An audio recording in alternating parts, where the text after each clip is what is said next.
আসসালামু আলাইকুম ওয়া রাহমাতুল্লাহি ওয়া বারাকাতুহু।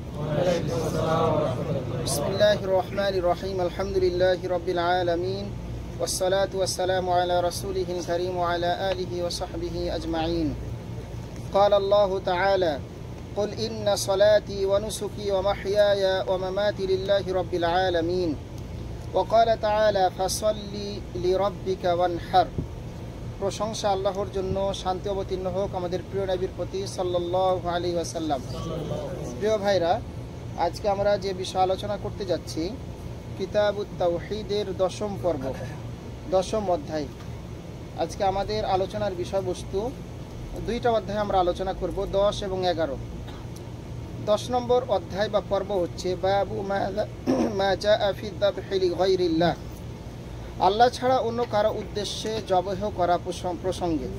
যে কোনো পশু, গরু হোক, ছাগল হোক, উট হোক, মুরগি হোক ইত্যাদি, অর্থাৎ যেগুলো খাওয়া যায়, যে সকল পশুর গোশত খাওয়া যায়, সেগুলো আল্লাহ ছাড়া অন্য কারো নামে জবহ করার হুকুম কি, এ বিষয়ে আমরা আলোচনা করব। চলুন আমরা প্রথমেই জেনে নেই যে আল্লাহ ছাড়া অন্য কারো নামে যে কোনো ধরনের পশু জবেহ করা মোটা দাগে এটা হচ্ছে শিরক। এটা কি শিরক? আর এটা হচ্ছে ছোট শিরক না বড় শিরক? বড় শিরক, শিরকে আকবার। যে কোনো ধরনের, যত বড় মানুষ হোক, যত বড় অলিয়া উলিয়া হোক, যত বড় পীর হোক, যত বড় বুজুর্গ হোক, কারো জন্য, কাউকে খুশি করার জন্য আল্লাহর মতো মনে করে কোনো পশু জবেহ করা, এটা হচ্ছে মোটা দাগে শিরক। আমরা দেখব সূরা আনআমের 162 নম্বর আয়াত। কোন সূরা? সূরা আনআমের 162 নম্বর আয়াত। সেখানে আল্লাহ তাআলা বলছেন, কুল ইন্না সলাতি, হে রাসূল আপনি বলুন নিশ্চয় আমার নামাজ। আমরা নামাজটা কার জন্য পড়ি? আল্লাহর জন্য। তাহলে নামাজের মধ্যে সবচেয়ে গুরুত্বপূর্ণ একটা অংশ হচ্ছে সাজদা। টোটাল নামাজের মধ্যে সবচেয়ে গুরুত্বপূর্ণ অংশটা হচ্ছে সাজদা। কারণ আপনি এই মাথাটা নত করেন না পৃথিবীর কারো জন্য, শুধুমাত্র আল্লাহ ছাড়া। আল্লাহ রাসূল সাল্লাল্লাহু আলাইহি ওয়াসাল্লাম বলেছেন, আকরাবু মা ইয়াকুনুল আবদু ওয়া হুয়া সাজিদ। মানুষ আল্লাহর নৈকট্য অর্জন করে, নিকটবর্তী হয় কোন কাজের মাধ্যমে? যখন সে সাজদায় অবনত হয়, তার মাথাটা অবনত করে। তো এখানে সূরা আনআমের 162 নম্বর আয়াতে আল্লাহ বললেন যে হে রাসূল আপনি বলুন ইন্না সলাতি, আমার নামাজ, নিশ্চয় আমার নামাজ, মানে আমাদের সকলের নামাজ, ওয়া নুসুকি, আমার কুরবানি। নুসুক মানে হচ্ছে কোরবানি। কোরবানিটা হয় কিসের মাধ্যমে? পশু জবেহের মাধ্যমে। উট, গরু, ছাগল, দুম্বা ইত্যাদির মাধ্যমে কোরবানি হয়ে থাকে। নুসুক, কোরবানি, নুসুক বলতে কোরবানিকেও বুঝায়, উদহিয়া বলতেও কোরবানিকে বুঝায়। তো এই নুসুক আমার কোরবানি, ওয়া মাহইয়ায়া মানে আমার জীবন, আমি যে বেঁচে আছি, ওয়া মামাতি আমার মৃত্যু, লিল্লাহি রাব্বিল আলামিন একমাত্র আমার রবের জন্য, যিনি হচ্ছেন এই গোটা বিশ্ব জাহানের প্রতিপালক। তাহলে এই আয়াতে সূরা আনআমের 162 নম্বর আয়াতে কয়টা জিনিসের কথা বলা হলো? চারটা জিনিসের কথা বলা হয়েছে। নিশ্চয় আমার নামাজ, নিশ্চয় আমার কোরবানি, নিশ্চয় আমার জীবন, নিশ্চয় আমার মরণ, লিল্লাহি রাব্বিল আলামিন একমাত্র বিশ্বজাহানের প্রতিপালকের জন্য। তাহলে এই ইবাদতগুলো যখন আপনি আল্লাহ ছাড়া অন্য কারো নামে করবেন, তাহলে সেটা হয়ে যাবে এক দাগে শিরকে আকবার। 2 নম্বর আয়াত আমাদের খুব পরিচিত, সূরা কাউসার, সবচেয়ে ছোট সূরা, সূরা কাউসারের 2 নম্বর আয়াত। এটা হচ্ছে ফাসল্লি লিরাব্বিকা ওয়ানহার। আল্লাহ তাআলা এখানে বলছেন কাজেই তুমি তোমার প্রতিপালকের উদ্দেশ্যে নামাজ আদায় করো। ফাসল্লি এটা আমরের সিগা, যে তোমার রবের নামে সালাত আদায় করো।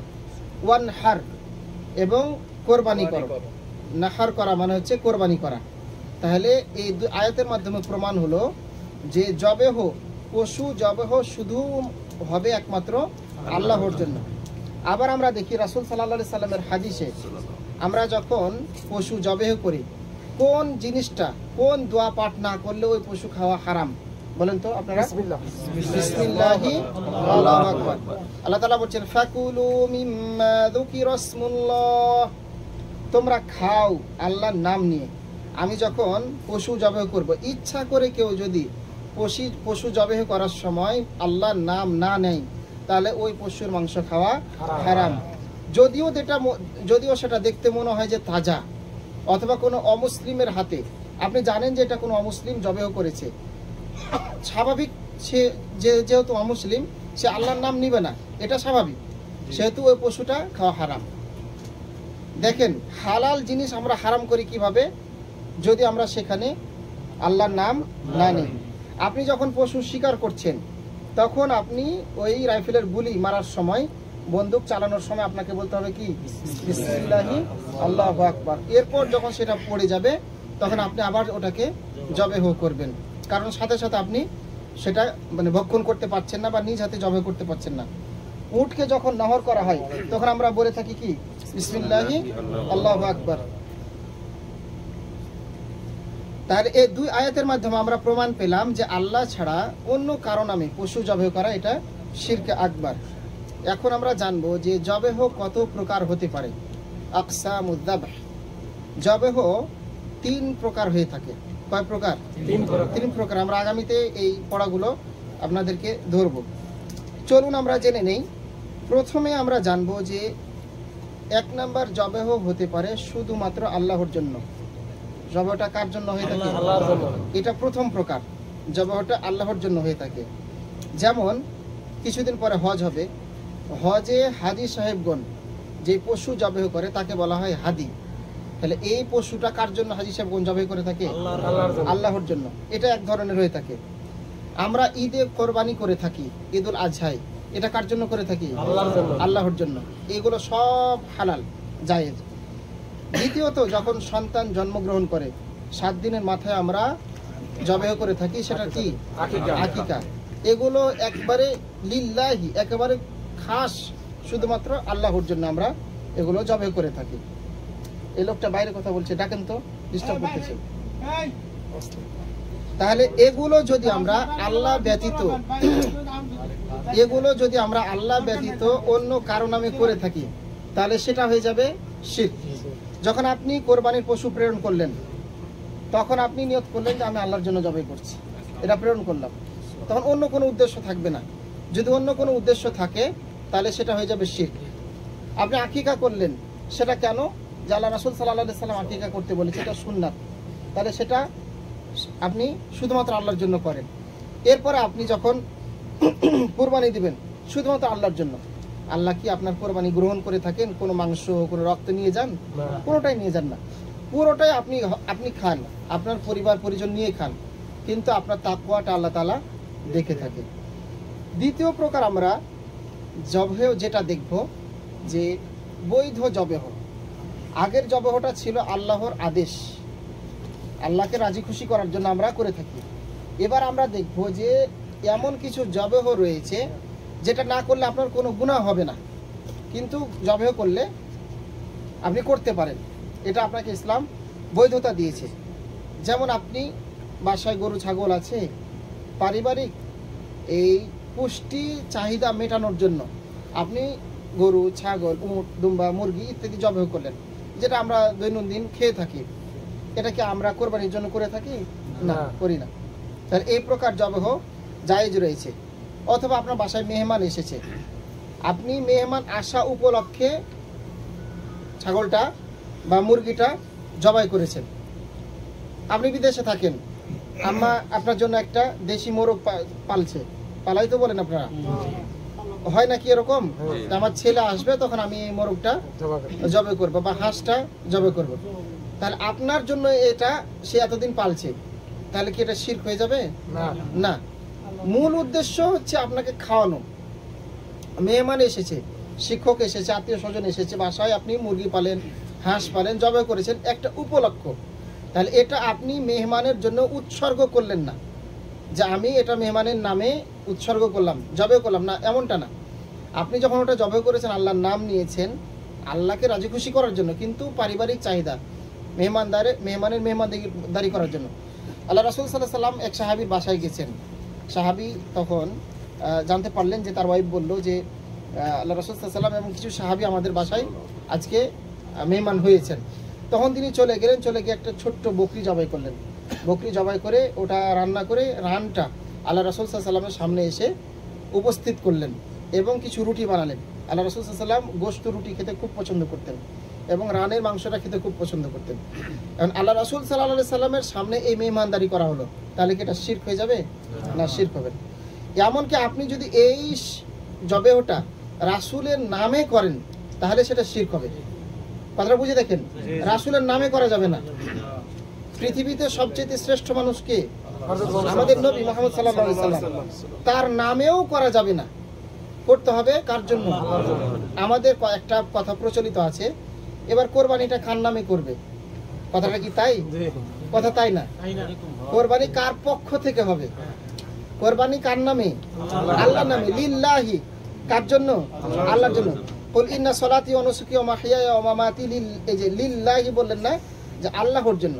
তাহলে আপনি কোরবানি দিবেন আপনার পক্ষ থেকে, ছেলের পক্ষ থেকে, বাবার পক্ষ থেকে, আর কোরবানিটা হবে আল্লাহর জন্য। তাহলে জবেহটা আল্লাহর জন্য। তাহলে দ্বিতীয় প্রকার আমরা পেলাম যে এমন জবেহ যেটা জায়েজ, সেটা হচ্ছে খাওয়ার জন্য, সেটা হচ্ছে মেহমানদারিতা করার জন্য। আরেকটা আছে, সেটা হচ্ছে ব্যবসার জন্য।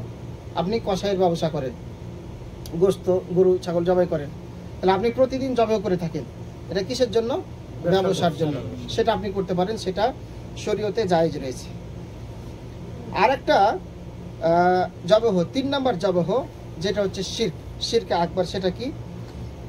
ভালোবেসে বা সম্মান করে আল্লাহ ব্যতীত অন্য কাউকে রাজি খুশি করার জন্য। দুঃখজনক হলেও সত্য, যেমন বাংলাদেশে বিভিন্ন জায়গায় পশু মান্যত করা হয়, পশু উৎসর্গ করা হয়, যেটা মনের আশা পূরণ করার জন্য, যে আমি এটা এখানে দিলে এই সম্মানী ব্যক্তিটার অসিলাই বা এই ভালো মানুষটার অসিলাই, এই কবরবাসীর অসিলাই, অথবা এই জীবিত কবরবাসীর জন্যও দেওয়া যাবে না, জীবিত কাউকে উৎসর্গ করা যাবে না, এর অসিলায় আমি নাজাত পাবো বা আমার মনের আশা পূরণ হবে, ছেলে সন্তান হবে, বিদেশ যেতে পারবো, রুজি রোজগারের বরকত হবে, চাকরি হবে ইত্যাদি, বিবাহ শাদী হয় না ইত্যাদি। এরকম যদি আমরা করে থাকি সেটা হয়ে যাবে শিরকে আকবার। সেটা হয়ে যাবে কি?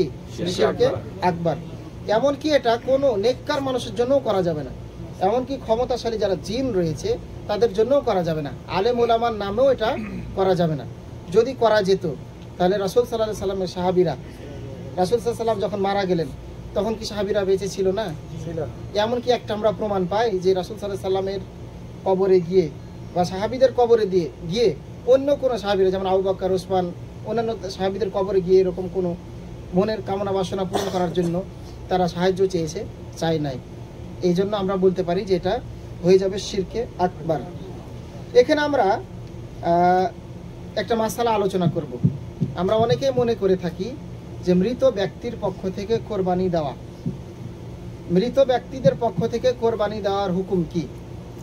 আমরা এখানে বলবো ওয়াল উদহিয়া লাইসাত আনিল আমওয়াত কামা ইয়াফহামুহুল আওয়াম। কোরবানিটা মৃত ব্যক্তিদের পক্ষ থেকে দেওয়া উচিত নয়, দেওয়া যায় না, যেমনটা সাধারণ মানুষ মনে করে থাকে যে আমার বাবা মারা গিয়েছে, মা মারা গিয়েছে, মায়ের পক্ষ থেকে, বাবার পক্ষ থেকে। এমনকি কিছুদিন আগে দেখলাম যে রাসূল সাল্লাল্লাহু আলাইহি সাল্লামের প্রতি ভালোবাসা জ্ঞাপন করে রাসূলের পক্ষ থেকে কোরবানি করছে রাসূলের নামে। এই জন্য চাঁদা বাজেট করা হয়েছে, যে ভাগ শেয়ার করা হয়েছে, যে 200 টাকা করে, 500 টাকা করে। নাম দিয়েছে যে নবী প্রেমিক বা আশেকে নবী। এভাবে 10,000, 15,000, 20,000 টাকা কালেকশন করে একজনের পক্ষে দেওয়া সম্ভব না। 50 জন মিলে একটা ছাগলের অথবা একটা গরুর টাকা জমা করে রাসূলের পক্ষ থেকে কোরবানি করছে। এগুলো কোনোটাই শরীয়ত সম্মত নয়। আমাদের চাইতে সাহাবীদের ভালোবাসা রাসূল সাল্লাল্লাহু আলাইহি সাল্লামের উপর হাজার হাজার গুণ বেশি ছিল। ছিল না? ছিল না? আমরা কি এমনটা পাই সাহাবীদের কোন আমলে? এমনটা আমরা পাই না। আপনার রাসূল খুশি হবেন কিভাবে? আপনি রাসূল যেভাবে চলেছেন ওই অনুযায়ী চলেন, তাহলে আল্লাহ রাসূল সাল্লাল্লাহু আলাইহি সাল্লাম খুশি হবেন। আপনি টাকনুর নিচে পায়জামা পরা ছেড়ে দেন, আল্লাহ তাআলা বলছেন যে কিয়ামতের দিন ওকে আল্লাহ পবিত্র করবেন না, আল্লাহ ওর দিকে তাকাবেন না। আসমান জমিনে যত কিছু আছে তার উপর আল্লাহ লানত করবে, সবাই তার উপর লানত করবে। কার উপর? যে ব্যক্তি টাকনুর নিচে কাপড় পরিধান করে। আপনার ভালোবাসা প্রমাণ হবে আপনি যখন মুখে দাড়ি রাখবেন, আপনার ভালোবাসা প্রমাণ হবে রাসূলের প্রতি আপনি যখন সত্য কথা বলবেন। আপনার রাসূলের প্রতি ভালোবাসা টাকা দিয়ে প্রমাণ করতে হবে না, বিনা টাকাতে আপনি প্রমাণ করতে পারবেন।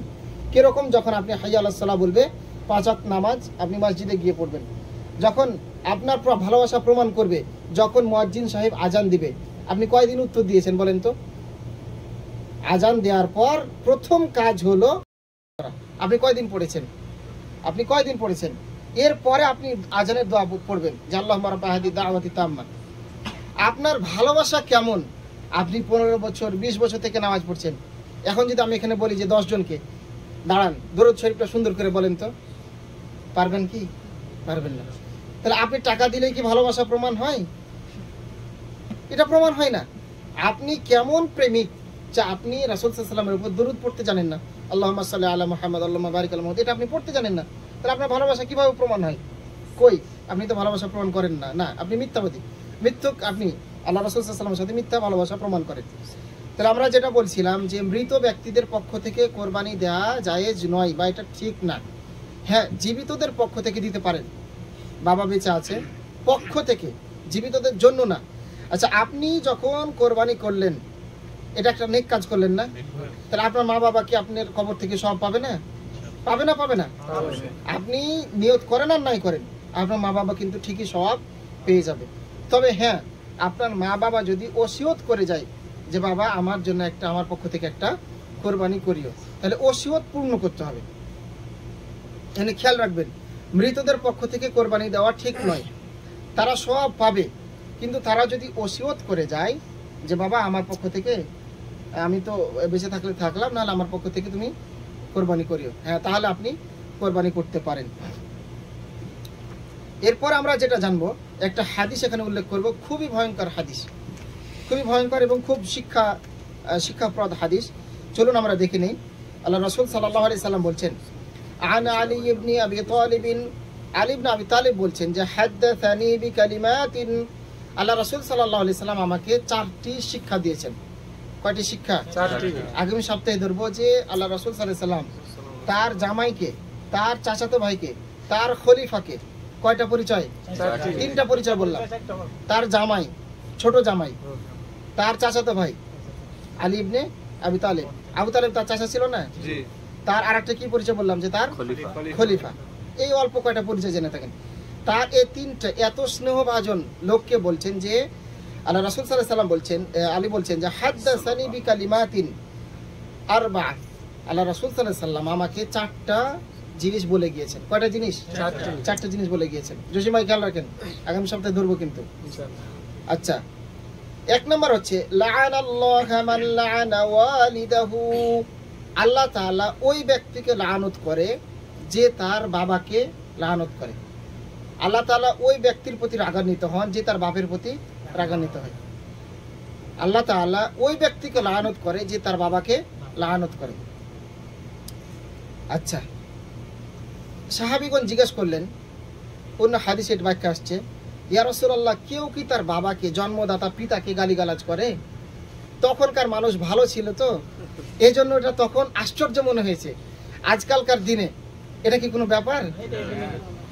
যত বড় শিক্ষিত তত বড় অসভ্য, বাস্তব না বাস্তব? যত বড় শিক্ষিত ডিগ্রিধারী তত নির্মম।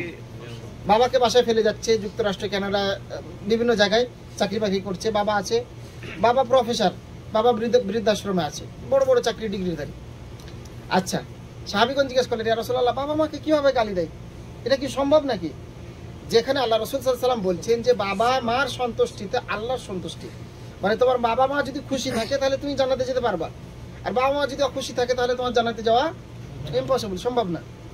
অন্য জায়গায় আল্লাহ রাসূল সাল্লাল্লাহু আলাইহি সাল্লাম বলছেন, হুমা জান্নাতুকা ওয়া নারুক, তোমার বাবা মা তোমার জান্নাত, তোমার বাবা মা ওয়া নারুক, নার মানে কি? জাহান্নাম। তোমার বাবা মা তোমার জান্নাত, তোমার মা বাবা তোমার জাহান্নাম। তাহলে জান্নাত কিভাবে আসবে? বাবা মাকে খুশি করলে জান্নাত চলে আসবে। আর জাহান্নাম কিভাবে আপনার জন্য অবধারিত? যদি আপনার মা বাবা আপনার প্রতি অখুশি থাকে, তাহলে আপনার অসন্তুষ্টি থাকলে আপনার জাহান্নাম নির্ধারিত, গো, চলে যাবেন। অন্য হাদিস আল্লাহ রাসূল সাল্লাল্লাহু আলাইহি ওয়াসাল্লাম বলছেন যে আল্লাহর এবং বান্দার, এই মা বাবার মাঝে কোনো পর্দা নাই। মানে আপনার মা বাবা যে দোয়াটা করবে আপনার জন্য, সে দোয়াটা চলে যাবে কোথায়? সরাসরি আল্লাহর কাছে, আরশে আজিমে চলে যাবে। আল্লাহ কোথায় আছেন? আরশে আজিমে, সরাসরি ওখানে চলে যাবে। তাহলে ওই দোয়াটা বাস্তবায়ন হতে সময় লাগুক অথবা তাড়াতাড়ি হয়ে যায়। দেখা যায় যে কোনো দোয়া তাড়াতাড়ি কবুল হয়ে যায়, সাথে সাথে কারেন্টের মতো। আর কোনো দোয়া দেখা যায় যে মারা যাওয়ার পর, বাবা মারা যাওয়ার পর এর ফলটা ভোগ করে কে? ওই কুসন্তান, ওই যে বাবা মা অখুশি থেকে গেছিল এই জন্য। তাহলে আপনার বাবা মা সহজে কেউ লানত করে না, গালিগালাজ করে না।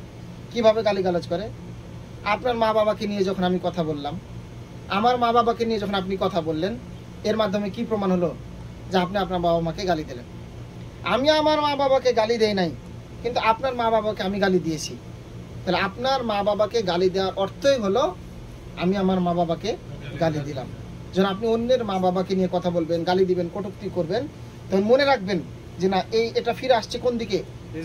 নিজের দিকে ফিরে আসছে। এই হলো এই কথাটার ব্যাখ্যা। তাহলে প্রথম নাম্বার, আল্লাহ লানত করে কার প্রতি? যে ব্যক্তি তার মা বাবাকে লানত করে, অভিসম্পাদ করে বা গালি দেয়। 2 নাম্বার হচ্ছে, এটা প্রথম শিক্ষা। 2 নাম্বার শিক্ষা হচ্ছে মান যাবাহা লিগাইরিল্লাহ, যে ব্যক্তি আল্লাহ ব্যতীত অন্য কারোর জন্য পশু জবাই করে। ক্লিয়ার কথা? আল্লাহ ছাড়া অন্য কারো নামে যদি আপনি পশু জবাই করেন, মনে রাখবেন আপনার পীর, মনে রাখবেন আপনার দরবেশ, মনে রাখবেন আপনার ওলি, আপনার আউলিয়া, আপনার ওস্তাদ, আপনার শিক্ষক, যাই বলেন না কেন, তিনি খুশি হলেও অখুশি হবেন কে? আল্লাহ। আপনার খুশির দরকার কোনটা? আল্লাহ। পীরকে খুশি করা, বাবাকে খুশি করা। এখানে আমি কাউকে কটাক্ষ করে নাই, প্রেক্ষাপটটা তুলে ধরতেছি যে আমরা পশুটা জবাই করে যাদের জন্য, তাকে খুশি করা আমার উদ্দেশ্য না। যিনি খুশি হবেন, তিনি খুশি হলে আমার জন্য এনাফ, যথেষ্ট। তাহলে আল্লাহ তাআলা বলছেন যে আল্লাহ ব্যতীত অন্য কারো নামে যে জবাই করে, দ্বিতীয় পয়েন্ট, আল্লাহ তার প্রতি অভিশাপ করেন, লানত করেন। 3 নাম্বার, ওয়ালা'আনাল্লাহু মান আওয়া মুহদিসা, আল্লাহ তাআলা তার প্রতি অভিসম্পাদ করে যে কোনো বিদআতিকে আশ্রয় দেয়। বিদআতি বুঝেন তো? দ্বীনের মধ্যে যে নতুন কিছু ইবাদতের নামে সৃষ্টি করে, সহজ কথায়, যেটা রাসূল সাল্লাল্লাহু আলাইহি ওয়াসাল্লাম করেন নাই, সাহাবীরা করেন নাই, ইসলামের ইতিহাসে যেটা ছিল না, কোরআন হাদিসে যেটা নাই, এরকম কোনো চাকচিক্যময় আমল যে তৈরি করে, তাকে যে আশ্রয় দেয়। আপনি হয়তো বিদআতটা করছেন না, কিন্তু একজন বেদাতিকে কি করছেন? আপনি আশ্রয় দিচ্ছেন, লালন পালন করছেন, তার সাথে আপনার উঠা বসা, বন্ধুত্ব, সখ্যতা। তাহলে আপনিও কিসের মধ্যে পড়ে যাবেন? আল্লাহর অভিশাপের মধ্যে পড়ে যাবেন। এটা 3 নাম্বার পয়েন্ট। 4 নাম্বার পয়েন্ট হচ্ছে ওয়ালা'আনাল্লাহু মান গায়্যারা মানারাল আরদ, আর আল্লাহ তাআলা ওই ব্যক্তির উপর লানত করে যে আল্লাহর সীমারেখা পরিবর্তন করে। আল্লাহর সীমারেখা পরিবর্তন করার অর্থ হলো যে কোনো ব্যক্তি আল্লাহ যেটাকে হারাম করেছে সেটাকে হালাল মনে করেন। যেমন দেখেন, আল্লাহ সুদকে হারাম করেছেন না হালাল করেছেন? এখন আমাদের কাছে এটা এমন ইজি হয়ে গেছে, মনে হচ্ছে আমাদের কাছে এটা হালাল হয়ে গেছে, একেবারে পানির মতো। একজন ব্যক্তি সুদ নিচ্ছে, কোনো কিছু মনেই করছে না। সুদের সর্বনিম্ন পাপটা কি বলেন তো? হ্যাঁ, মায়ের সাথে একসাথে থাকা, জেনা করা। তাহলে এই কাজটা সে নিজে নিচ্ছে। এমনকি বিদেশে বসেও আমরা এখানে উঠা বসা করছি, আমাদের মাঝে থাকা শিক্ষিত পণ্ডিত ব্যক্তিরাও এটার মধ্যে জড়িয়ে যাচ্ছে। সে চায় না যে একবেলা একটু না খেয়ে থাকি, আল্লাহর কাছে কান্নাকাটি করে না যে আল্লাহ এই জঘন্য পাপ থেকে আমাকে বাঁচান, না, খুব ইজি মনে করছে। 4%, ও আবার বাছাই করছে যে কোথায় কম পাওয়া যায়। যেখানে দেখছে যে আলু পটলের মতো একটু কম, ও নিচ্ছে 10%, ও নিচ্ছে 9%, ও নিচ্ছে 8%, ও নিচ্ছে কোনটা? 8%টা নিচ্ছে। তো 8%টা কি হালাল? বলেন, কম যেটা সেটা কি হালাল না হারাম? ওটারও যেরকম মায়ের কাছে যাওয়া, এটারও সেরকম মায়ের কাছে যাওয়া। আস্তাগফিরুল্লাহ, আল্লাহ আমাদেরকে হেফাজত করুন। এটা আরেকটা অর্থ হলো যে অন্যের আইল চাপে, আইল বুঝেন? এই যে কৃষি জমি আছে না, ধান লাগাচ্ছে, আইল আছে না, কোপাতে কোপাতে দেখা যাচ্ছে এক সময় আইল আর নাই। আগে আইল দিয়ে হাঁটা যেত, আর এখন কি হয়? হাঁটা যায় না। মনে হয় যে পুলসিরাতের মতো হয়ে গেছে। পুলসিরাত বুঝেন তো? পুলসিরাত কি সহজ জিনিস নাকি? পা দিলে পড়ে যাচ্ছে। আচ্ছা, তাহলে আপনি যখন অন্যের আইল চাপছেন, দুটোর অর্থ বলতে হতে পারে। আচ্ছা, প্রথমে আমরা বলেছিলাম যে আলী রাদিয়াল্লাহু তাআলা কে আল্লাহ রাসূল সাল্লাল্লাহু আলাইহি ওয়াসাল্লাম কয়টা জিনিস শিক্ষা দিচ্ছেন? 4টা। এই 4টা জিনিস শিক্ষার পেছনে উদ্দেশ্য হলো আলী সতর্ক থাকবা এই 4টা জিনিস থেকে। কারণ এই 4টা জিনিস যদি কেউ করে, 4টার একটা করলেও আল্লাহ তার উপর অভিশাপ করে, 4টার 2টা করলে আল্লাহ তার উপর অভিশাপ করে, 4টা সবটাও করলে আল্লাহ তার উপর কি করে? অভিশাপ করে। এনামুল ভাই খেয়াল করেন, এক নাম্বার কি ছিল বলেন তো? যে ব্যক্তি পিতা মাতাকে গালিগালাজ করে, পিতা মাতার অভিশাপ করে, লানত করে, এক নাম্বার। 2 নাম্বার, যে ব্যক্তি আল্লাহ ছাড়া অন্য কারো নামে পশু জবাই করে। 3 নাম্বার, যে ব্যক্তি কোনো বিদাতিকে আশ্রয় দেয়। তাহলে আশ্রয় দেওয়ার যদি পরিণতি এই হয়, তাহলে বিদাত করলে তার পরিণতি কি? কথা বুঝে দেখেন, আপনি আশ্রয় দিলেন কোনো বিদাতিকে, আপনি করলেন না, তাহলে এই যদি পরিণতি হয়, তাহলে বিদাত করলে কি পরিণতি হয়? আচ্ছা, 4 নাম্বার ছিল, যে ব্যক্তি অন্যের আইল চাপে অথবা আল্লাহ যেটাকে হারাম করেছে সেটাকে হালাল করে, আর যেটাকে হালাল করেছে সেটাকে হারাম করে। এই 4 শ্রেণীর ব্যক্তির প্রতি আল্লাহ তাআলা অভিসম্পাত করে থাকে। তাহলে এই 4টার মধ্যে আমরা মূল কোনটা এখান থেকে নিব? সবটাই নিব, কিন্তু এই অধ্যায়ের সাথে সম্পর্কিত কোনটা? যে আল্লাহ ব্যতীত যে অন্যের নামে পশু জবাই করে। এটা হচ্ছে এই হাদিসের শিক্ষা, বা এখান থেকে আমরা শিক্ষা নেব। 4 নাম্বার দলিল দিব যে আল্লাহ ছাড়া অন্য কারো নামে যে পশু জবাই করা যায় না, সেটা আমরা এখানে বলবো। সেটা হলো, হাদিসটি বর্ণনা করছেন আন তারিক ইবনে শিহাব আন্না রাসূলুল্লাহ সাল্লাল্লাহু আলাইহি সাল্লাম قال, তারিক ইবনে শিহাব তিনি বলছেন যে আল্লাহ রাসূল সাল্লাল্লাহু আলাইহি সাল্লাম বলেছেন, দাখালাল জান্নাতা রাজুলুন ফি যুবাব। খুব খেয়াল করে শুনবেন, সবাই মনোযোগ দিবেন। দাখালাল জান্নাহ, একজন ব্যক্তি প্রবেশ করলো জান্নাতে, রাজুলুন ফি যুবাব, একটি মাছির কারণে। একজন মানুষ জান্নাতে প্রবেশ করলো একটা মাছির কারণে। যুবাব মানে কি? মাছি। ওয়া দাখালান নার রাজুলুন ফি যুবাব, উভয় পক্ষে আরেকজন মানুষ, আরেকজন ব্যক্তি জাহান্নামে প্রবেশ করলো ওই একটি মাছির কারণে। তাহলে একটা মাছি আপনার জান্নাতে যাওয়ার কারণ, একটা মাছি আপনার জাহান্নামে যাওয়ার কারণ।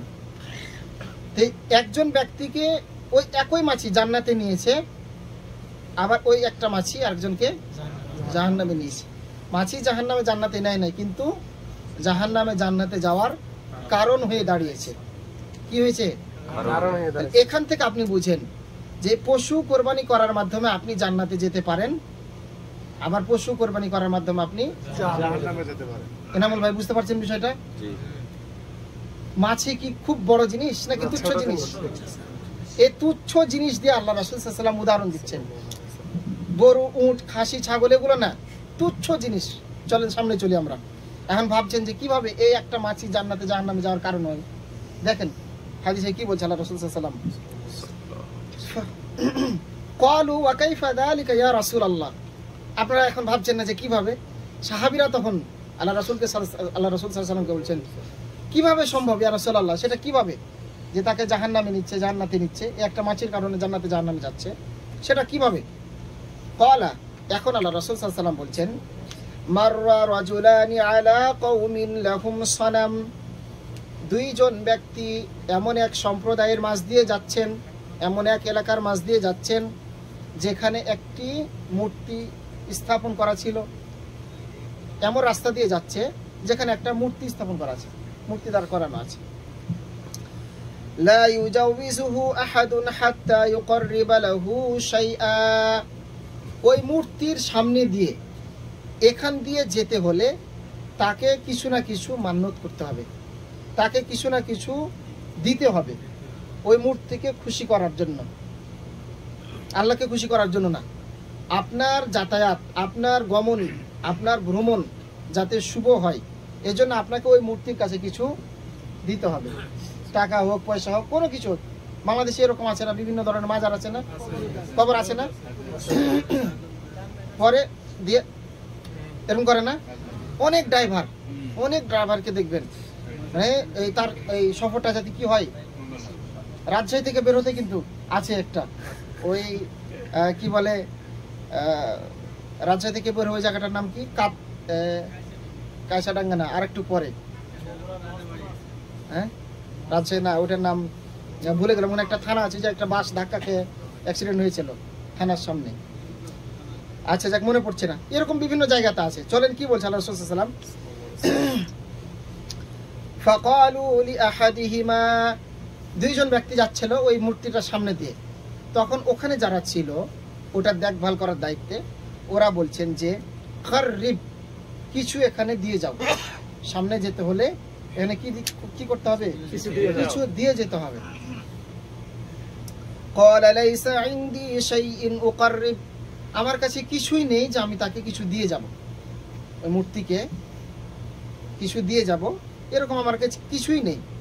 ক্বালু লাহু, অতঃপর ওরা বলল, মানে ওটাকে যারা দেখভালের দায়িত্ব আছে ওরা বলল যে করিব ওয়ালাউ যুবাবা, তোমার কাছে কিছুই নাই, ঠিক আছে, অন্তত কিছু না কিছু হলো একটা মাছি দিয়ে যাও। মাছি কিনতে কি টাকা লাগে? মাছি কিনতে টাকা লাগে না, অন্তত একটা মাছি দিয়ে যাও। উট পারবা না, গরু পারবা না, ছাগল পারবা না, মুরগি পারবা না, হাঁস পারবা না, কিছুই পারবা না, অন্তত এই তুচ্ছ জিনিসটা দিয়ে যাও। আসলে এটা আল্লাহ রাসূল সাল্লাল্লাহু আলাইহি ওয়াসাল্লামের মাধ্যমে আমাদেরকে কি করছেন, শিক্ষা দিচ্ছেন। বলছে তুমি যেতে হলে এখানে একে খুশি করার জন্য কিছু না কিছু, ন্যূনতম তুচ্ছ কিছু হলেও দিয়ে যাও। করিব ওয়ালাউ যুবাবা, পিড়াপিড়ি করছে, তাকে জোর করছে, বাধ্য করছে।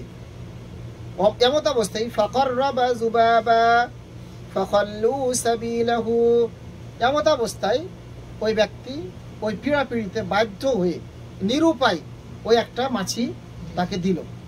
এরপর ওখানকার লোকজন তার জন্য রাস্তা কি করে দিল, ফাখাল্লু সাবিলাহু, তার রাস্তাটা কি করলো, ছেড়ে দিল। ফাদাখালান নার, এই কাজটি করার মাধ্যমে সে কোথায় গেল, জাহান্নামে চলে গেল। সোজাসুজি না আটকাটকি? সোজাসুজি একেবারে কোথায় চলে গেল, আচ্ছা বলেন তো ইমরান ভাই, ওই লোকটা কি খুশি হয়ে দিয়েছিল নাকি বাধ্য হয়ে? বাধ্য হয়ে দিয়েছিল, তাই না রাসেল ভাই? ওই লোকটা কি স্বেচ্ছায় দিয়েছে নাকি অনিচ্ছায়? আপনি কিভাবে দেন, অনিচ্ছায় নাকি ইচ্ছায়? আপনাকে বলছি না যে আপনি দেন, আমরা যে দেই ইচ্ছায় দেই। ও ব্যক্তি যদি অনিচ্ছা সত্ত্বে নিরুপায় হয়ে বাধ্য হয়ে যদি দেয়, এতে যদি সে জাহান্নামে যায়, আর আমরা নিজে হাতে মোরগ নিয়ে যাচ্ছি, যাই না? দুম্বা নিয়ে যাচ্ছি, উট নিয়ে যাচ্ছি, উট নিয়ে যাই না? উটও দেই, মহিষ দেই, গরু দেই, তাহলে আমরা নিজে হাতে করে নিয়ে যেয়ে দিচ্ছি মনের কামনা বাসনা। আমরা সবাই দিচ্ছি তেমনটা না, আমাদের মধ্যে থেকে আমাদের মতো মানুষই দিচ্ছে। তাহলে ওই মাছি, আচ্ছা বলেন তো মাছি দাম আছে? দাম নাই। ওই মাছি দেওয়ার জন্য সে যদি জাহান্নামে যায়, বুঝতে পারলেন যে একটা মাছি কিভাবে জাহান্নামে যাওয়ার কারণ হয়, পারলেন তো? আচ্ছা যাবেন নাকি? রাস্তা ক্লিয়ার করেন কোথাকার? পরে চলেন। ওয়াকালু লিল আখার, দ্বিতীয় জনকে বলা হলো, প্রথম জনের কি শেষ, পালা শেষ, খালাস, ও চলে গেছে জায়গা মতো। এখন দ্বিতীয় জনকে এসে বলছে ওয়াকালু লিল আখার, দ্বিতীয় জনকে বলছে কাররিব, তুমি শিরালে এসছো, এখন দাও, ডালো কিছু।